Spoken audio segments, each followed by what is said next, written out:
Okay, I'm sure you're asking yourself, where is this and where am I? In fact, I'm below ground at the city, or just outside the city, of Nazca in Peru. The water here is coming from the high mountains, or possibly even the Andes, going underground and working its way gradually to the ocean. But at this point, it's been accessed, or was accessed by the Nazca people more than 1,500 years ago.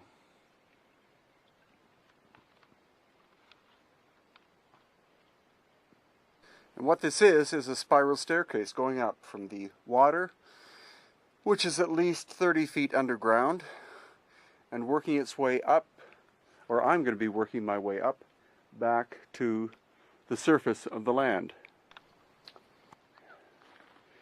Nazca is an incredibly dry area, and so the majority of the water does, and basically always has, traveled underground from the mountains to the sea.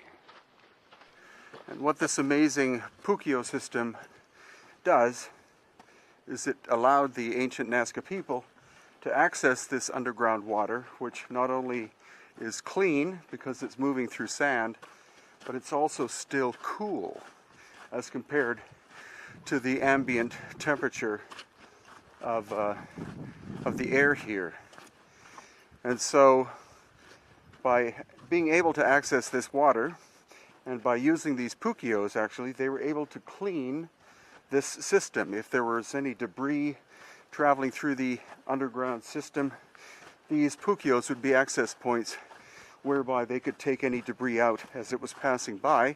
It also allowed them to be able to access the sweet, cool water and use it in this environment, which is quite harsh.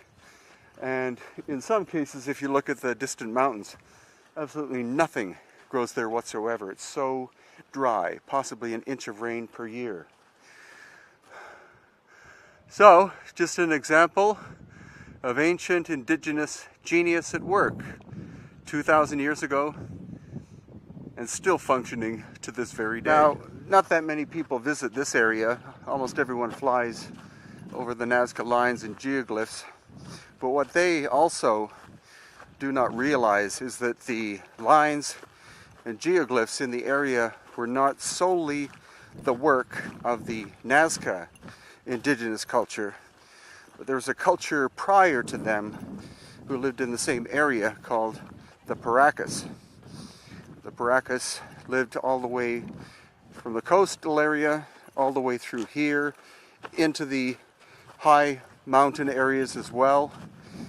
And they were the somewhat famous people who had elongated skulls.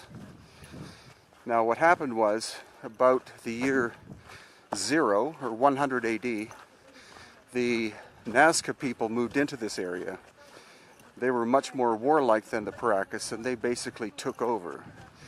When they did that, they did it in a violent way, wiped out the royal family of the Paracas, who were the ones with elongated skulls. So all of a sudden, more or less, from the archaeological record, the elongated skulled people of this area disappear. My mission, or one of my main missions in life, is to find out who these elongated skulled people were, where they came from, and now I think I more or less know what happened to them. So what we're doing is we're conducting, collectively with a number of people, DNA testing, carbon-14 testing, and we know another characteristic which is quite strange about the Paracas, in that they had red hair, reddish auburn hair, which is not a Native American characteristic. So the question is, genetically, where did that hair color come from? And in fact, where did the ancestors of the Paracas come from?